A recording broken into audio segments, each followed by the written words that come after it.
Hey guys, and welcome back to my channel. So today I'm going to show you how I make fajitas. So this recipe is brilliant for using leftover vegetables that seem to be on the turn. So I've used red peppers and mushrooms, but you can really use whatever you've got in the fridge. I'm also going to be using chicken, but you can use whatever meat you like.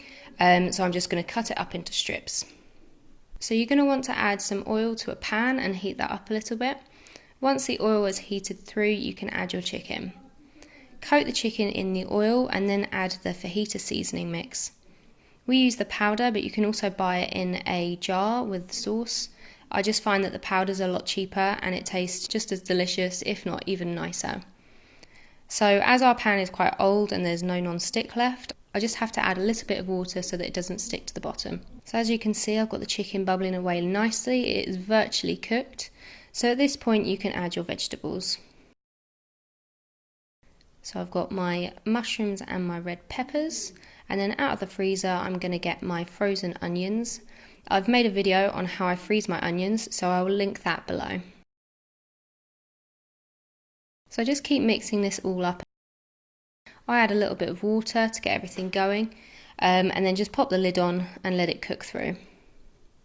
So with tonight's meal I'm going to be making sweet corn and peas. So while the peas and the sweet corn cook, just keep an eye on the fajitas and mix them up.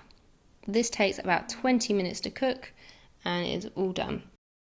So you can see that most of the liquid is absorbed. You've still got a little bit of juiciness there. So obviously we've got our sweet corn and peas, and then we've got some white tortilla wraps. I've got tortilla chips because I prefer that. And then also in my freezer I've got frozen grated cheese. I do this myself because it is so much cheaper to buy a massive block of cheese than it is a small one. And I'm the only person that eats it in my house. So if I just leave a block of cheese in the fridge, it goes off very quickly. Okay, I hope you guys enjoyed that and I hope it was nice and easy for you. It is my go-to meal really. Well, one of my many go-to meals because it is so easy, so quick and really cheap as well. And plus, like I said, you can use your old vegetables so you're not wasting anything. Remember to subscribe if you enjoy this because I do loads more videos, and like and click the bell icon if you want to get notifications.